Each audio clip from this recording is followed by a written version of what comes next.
फतवा के रिहायशी इलाके में भीषण डकैती का एक सनसनीखेज मामला सामने आया है। इस घटनाक्रम में अपराधी घर के अंदर घुसे, महिला को बंधक बनाया और दोनों तरफ से फायरिंग भी हुई।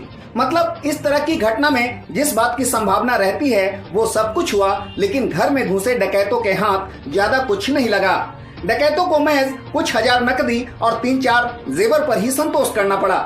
जी हाँ, ये मामला पटना जिले के फतुहा का है। इस घटना में 13 अगस्त की मध्य रात्रि दरियापुर निवासी सीमेंट व्यवसायी सुनील सिंह के घर डकैतों की मंडली घुस गई और सुशील की मां को बंधक बना लिया। डकैत ने सुशील की मां के कमरे का 2 अलमीरा खुलवाया और उसमें रखे 10,000 रुपए नकद और साथ में सोने और चांदी के 4 जेवर भी ले लिए। इस दौरान कमरे में सो रही 2 छोटी बच्चियों की नींद खुल गई, जिसने कमरे से शोर मचाना शुरू कर दिया, जिसकी आवाज सुनकर दूसरे कमरे में सो रहे परिजन भी जग गए। मामले की भनक लगते ही पहले सुशील सिंह अपने लाइसेंसी हथियार का उपयोग करते हुए डकैतों से लोहा लिया। अब तक सुशील के छोटे भाई कुंदन उर्फ टाइगर सिंह की भी नींद खुल चुकी थी। दोनों भाइयों ने मिलकर डकैतों का पीछा किया, लेकिन डकैतों से इनका सामना नहीं हुआ। डकैत घर के पिछले हिस्से से दीवार फांदकर घर के अंदर दाखिल हुए थे और उसी रास्ते बाहर भी निकले। डकैत मंडली के लोग अलग अलग हिस्सों में बटे थे। 3 कमरे में थे तो कुछ लोग कमरे से बाहर थे, जबकि दर्जन भर डकैत घर के नीचे भी हथियार के साथ लैस थे। इसके बाद मोहल्ले के लोग भी सुशील सिंह के घर पर इकट्ठा हो गए।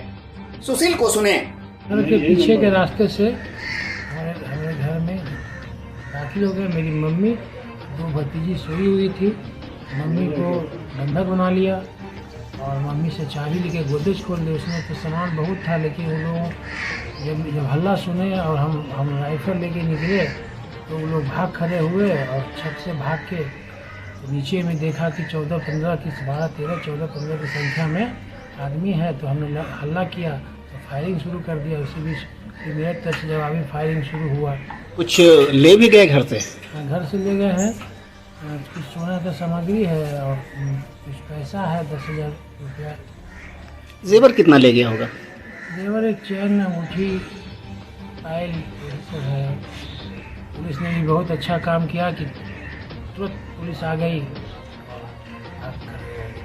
कितने राउंड फायरिंग हुई होगी? फायरिंग 25 से 30 राउंड दोनों तरफ से? दोनों तरफ से ज़्यादा होगा। हमारे तरफ से 25 से 30 राउंड। किस रास्ते आए थे? नाव के रास्ते। अच्छा। गंगा नदी का तट है मेरे घर पर। इधर घटना की जानकारी मिलते ही फतुहा SHO रूपक कुमार अंबुज फौरन अपनी टीम के साथ सुशील सिंह के घर पहुंचे और पूरे मामले की छानबीन की। सुबह में फतुहा SDPO 1 निखिल कुमार भी घर पहुंचकर पूरे मामले की तहकीकात की और घर के सभी लोगों से पूरे घटनाक्रम की जानकारी हासिल की। निखिल कुमार ने उस रास्ते का भी जायजा लिया जिधर से डकैत भागे थे। SDPO 1 निखिल कुमार को सुने।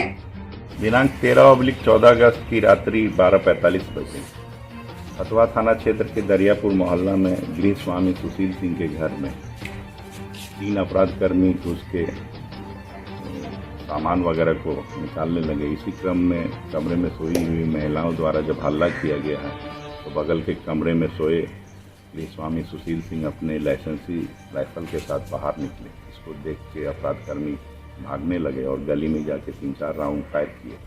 इसके जवाब में इनके द्वारा भी 12-13 राउंड फायर करने की बात बताई गई है। घटनास्थल पर 7 मिनट के अंदर 112 मोबाइल और थानाध्यक्ष फतुहा पहुंच गया और इनके द्वारा भी अपराधकर्मियों का पीछा किया गया, लेकिन अंधेरे का लाभ उठा के गंगा जी के किनारे होते हुए भाग गया। इस संबंध में FSL की टीम को भी घटनास्थल पर बुलाया गया, अग्रिम कार्रवाई की जाए। संभावना है कि डकैतों की मंडली गंगा के रास्ते मोहल्ले में घुसी और उसी रास्ते डकैत भागे भी। इस घटनाक्रम में सुखद बात यह रहा कि डकैतों की वांछित कामना पूरी नहीं हुई और न ही जान माल का कुछ नुकसान हुआ है, सिवाय कुछ नकद और जेवरात के। फिलहाल पुलिस आगे की कार्रवाई में जुटी है। न्यूज टीम 24/7 के लिए फिरोज की रिपोर्ट।